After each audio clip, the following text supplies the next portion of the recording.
নমস্কার বন্ধুরা, আমি সাথী আর আপনারা দেখছেন আমার সাথে গ্রিন ড্রিমস অ্যান্ড সাথীস ব্লগ। সবাইকে অনেক অনেক ওয়েলকাম আমার চ্যানেলে।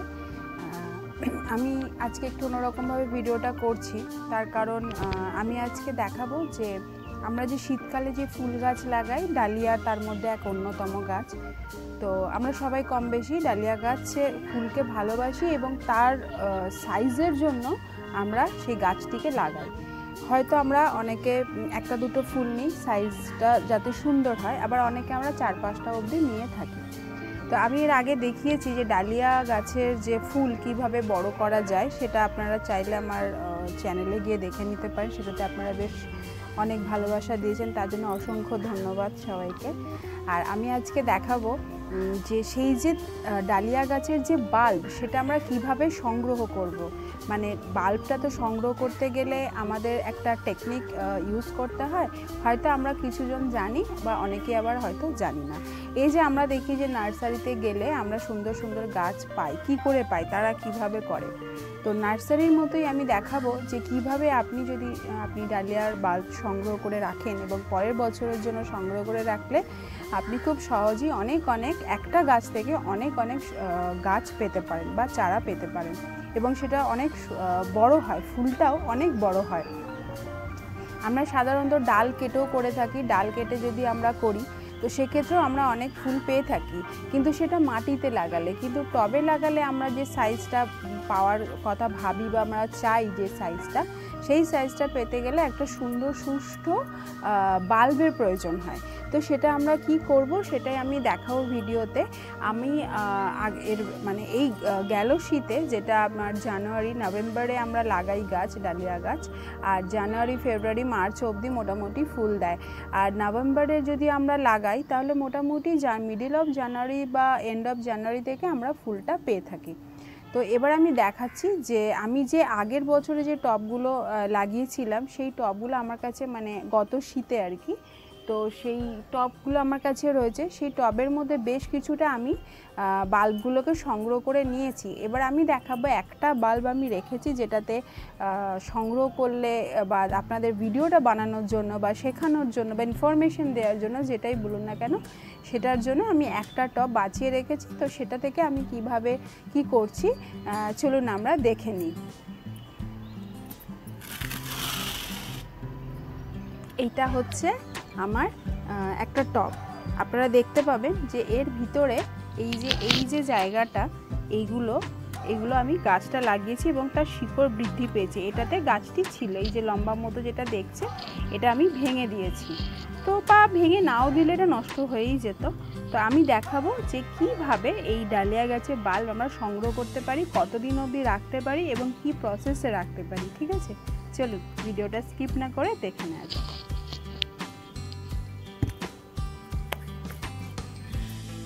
চলুন একটু ক্যামেরাটা ক্লোজে করে আমি দেখাই যে আমি কি করছি। আপনারা আমার সঙ্গে দেখতে থাকুন আর আমি সাথে সাথে ইনফরমেশনটা আপনাদের দিতে থাকবো। ঠিক আছে,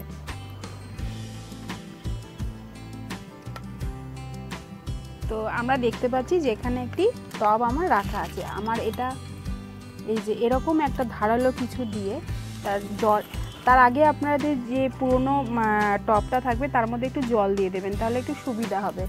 আমি জল দিয়ে নিয়েছি। তো এর ভিতর অবধি আমি মাটিটাকে আলগা করে দিচ্ছি। এই যে আমি এই প্রসেসে করি, তাই আমি আপনাদের এইভাবেই দেখাচ্ছি। আপনারা হয়তো আরও অনেক প্রসেস জানেন, সেইভাবেও করতে পারেন, অসুবিধা নেই। মেন কথা হচ্ছে যে বাল্বটাকে বের করা। আমি এই মাটিটাকে এইভাবে এবার ফেলবো, টবটাকে আস্তে করে উল্টে দেব।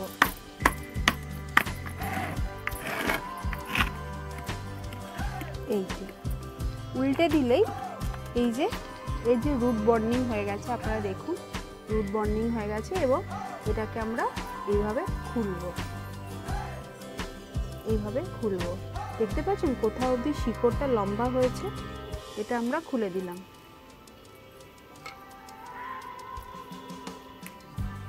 এইবার দেখুন এটা কি বেরিয়েছে। আমি যে বাল্বটির কথা আপনাদের বলছিলাম, দেখা যাচ্ছে কি, এই দেখুন এটা হচ্ছে তার বাল্ব।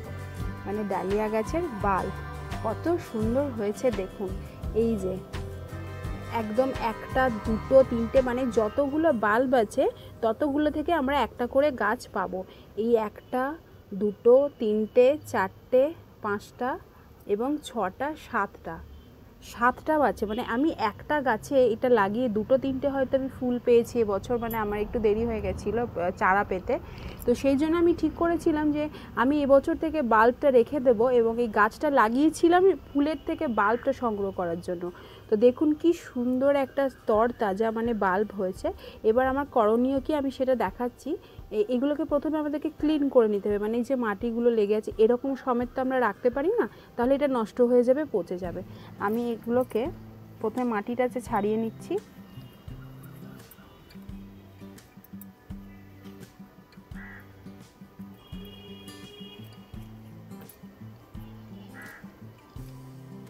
এই যে এইভাবে ছাড়ানো হয়ে গেল।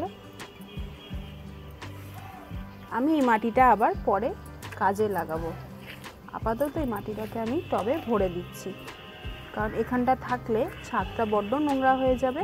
আপনারাও তাই করবেন, মাটিটা যদি সাথে সাথে ভরে রাখতে পারেন খুব ভালো, নাহলে মাটিটা ছাদটা ক্লিন করতে আমরা জানি যারা বাগানি বন্ধু তাদের এই টব লাগানোর সাথে গাছ লাগানোর সাথে সাথে আমাদের ক্লিনিংটাও অনেক নিজের হাতেই করতে হয়, মানে আমি তো তাই করি। তো আমি এগুলোকে একটুখানি সরিয়ে দিই, তারপরে আমি আপনাদের দেখাচ্ছি।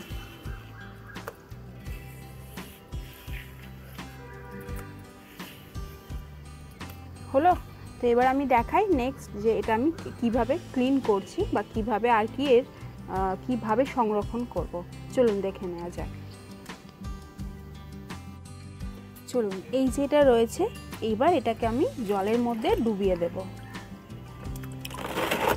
ভালো করে এটাকে ধুয়ে নিতে হবে।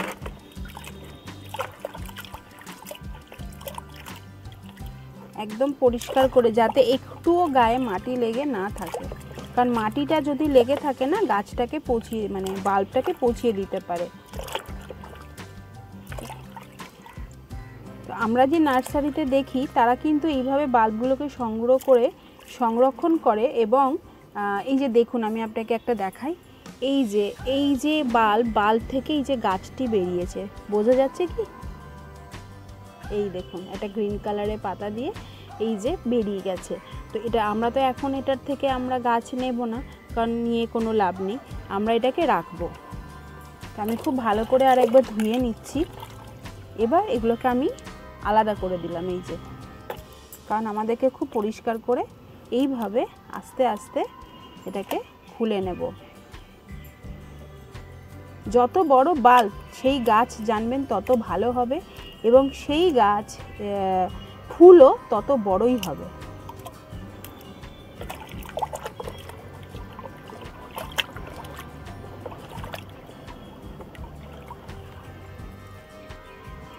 ধোয়া হয়ে গেল, একদম ঝকঝক করছে। এই যে দেখতে পাচ্ছেন, এই যে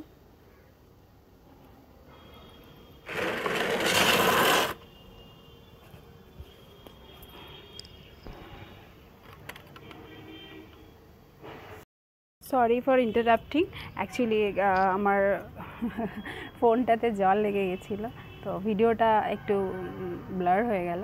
তো যাই হোক, আমি দেখাই যে এই যে বাল্ব আমি বের করে নিয়েছি, এই যে সুন্দর এরকম আমার কাছে 5 থেকে 6টা কালার আছে।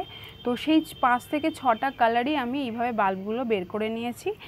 আর এই যে এতগুলো, মানে একটা গাছ থেকে এতগুলো বাল্ব পেলে আপনি ভাবুন কত গাছ হতে পারে। সেই গাছ থেকে আবার যখন বাল্ব হবে তখন আরও অনেক সংখ্যায় বাড়বে। তো আপাতত আমরা এই কটা পেয়েছি। এবার আমরা কি করব, এই যে এগুলোকে ভালো করে আমি ড্রাই করে নেব, মানে এগুলোকে আমি কোনো রোদে নয়, মানে একটা যেখানে হাওয়ায় আসে এবং আলো আসে সেরকম জায়গায় রাখবো, রেখে এগুলোকে ড্রাই করে নেব। ড্রাই করে নেওয়ার পর এগুলোকে আমি এটাকে বাদ দিয়ে দিলাম। তো ড্রাই করে নেওয়ার পর এগুলোকে ভালো করে শুকিয়ে গেলে আমরা সাফ মানে সাব যে ফাঙ্গিসাইড বা যে কোনো ফাঙ্গিসাইড আপনার কাছে যদি থেকে থাকে সেই ফাঙ্গিসাইড বা সাব পাউডার, বা যদি তাও না থাকে অ্যাভেলেবেল আপনারা হলুদও দিতে পারেন, হলুদ গুঁড়ো দিয়ে এগুলোকে ভালো করে মাখিয়ে নেব। তো মাখিয়ে নিয়ে তারপরে আমরা এগুলোকে আবার একটু ড্রাই করে নেব, মানে আবার একটু ড্রাই করে নেওয়ার পরে যাতে ফাঙ্গিসাইড পাউডারটা কিছুক্ষণ রাখলে, মানে আধ ঘন্টা রাখলে ওটা ড্রাই হয়ে যায়। তো সাব পাউডারটা দেওয়ার পর এটা যখন ড্রাই হয়ে যাবে তখন এটাকে আমরা বালির মধ্যে রাখবো। মানে একটা পট, আমার কাছে এই মুহূর্তে বালিটা হাতের কাছে নেই, আমি বাকিগুলো বালিতে রেখেছি। তো বালির মধ্যে আমরা এগুলোকে রাখবো, তার কারণ হচ্ছে এবং তাতে কিন্তু কোনো রকম জল আমরা দেব না। ক্লিয়ারলি শুনে নিয়েছেন, জল আমরা দেব না, কারণ জল পেলে এই যে এর যে শিকড়, এই যে শিকড়, এটা থেকে ও কিন্তু আবার গাছ বের করে দেবে। তো আমাদের তো এখন গাছের কোনো দরকার নেই। তো আমরা সাব পাউডার দেওয়ার পর একটা প্লাস্টিকের প্যাকেটে ভরে আমরা ফ্রিজেরও রাখতে পারি, মানে আমরা অনেকেই ফ্রিজে রাখতে পারি, কিন্তু কি হয় অনেক সময় কারেন্ট চলে গেলে ফ্রিজে জল জমে সেটা নষ্ট হয়ে যেতে পারে। তো আমি সেই রিস্কটা নিই না, অনেকে রাখেন হয়তো, আমি বালিতে রাখবো। বালিতে রাখলে এই যে এর কোনো গায়ে জল লাগবে না, শুকনো ড্রাই যেটা আমাদের মোটা বালি দানা বা যে বালি আপনার কাছে অ্যাভেলেবেল রয়েছে সেই বালিতে যদি আমি এটা ভরে রাখি, মানে বালির মধ্যে ডুবিয়ে রাখি, দিয়ে ওপরে বালি দিয়ে দিই, তো বালির মধ্যে ডোবানো থাকলে এটার অনেক রকম কাজ হবে। এক তো এটা গাছ বেরোবে না, আর মানে কোনো রকম ফাঙ্গাস ইনফেকশনও হবে না, আপনার জল বা রোদের থেকে এটাকে বাঁচানো যাবে, যেটা খুব ইম্পর্টেন্ট। জলে থাকলে কিন্তু এই বাল্ব নষ্ট হয়ে যাবে। তো আমাদেরকে এটাকে সবসময় ড্রাই জায়গায় রাখতে হবে। ড্রাই রাখলে, আর যদি আমরা প্রচণ্ড সূর্যালোকে রেখে দিই তাহলেও তো এইগুলো বাল্বগুলো শুকিয়ে যাবে। তো বেটার হচ্ছে বালির মধ্যে রেখে আপনি কোনো ব্যালকনিতে কোণে একটা রেখে দিন বা ঘরের কোনো একটা কোণে রেখে দিন। একটু খেয়াল রাখবেন যাতে কোনো পোকামাকড় বা ইঁদুর বা এই ধরনের কোনো জিনিস এগুলোতে যেন মুখ না দেয়, কারণ এটা যদি নষ্ট করে দেয় তাহলে তো বাল্বটা হবে না। তো এই হচ্ছে মোদ্দা কথা। আমার আজকের ভিডিওটা এইটুকুই ছিল ডালিয়াকে নিয়ে। আপনারা দেখতে পাচ্ছেন যে আমি এতগুলো সংগ্রহ করে ফেলেছি, তার দেরি করছেন কেন? আপনারাও আপনাদের যে পুরনো গাছের টব আছে সেখান থেকে বের করে এই বাল্বগুলোকে সংগ্রহ করে রাখুন। আশা করি এই ভিডিওটা ভালো লেগেছে। যদি আমার এই ছোট্ট চ্যানেলটার ভিডিও ভালো লেগে থাকে এবং যদি আমার ভিডিওগুলো ইনফরমেটিভ লাগে তো প্লিজ বাগানি বন্ধুদের সাথে শেয়ার করুন, আর অনেক অনেক অনেক ভালোবাসা দিন। আমি দেখতে পাচ্ছি যে একটু একটু করে হয়তো আমার চ্যানেলটা গ্রো করছে, আমার খুব ভালো লাগছে। থ্যাংক ইউ সবাইকে, মানে যারা আমার পাশে থেকেছেন, সাপোর্ট করছেন, দেখছেন, যাই কমেন্টস করছেন, সেই কমেন্টসের পাশাপাশি আমি চেষ্টা করছি রিপ্লাইগুলো দেওয়ার। হয়তো একটু লেট হয়ে যায় কিন্তু আমি রিপ্লাই ডেফিনেটলি দেবো। আর ভিডিওটা লম্বা করছি না, দেখা হচ্ছে পরের ভিডিওতে। Thank you.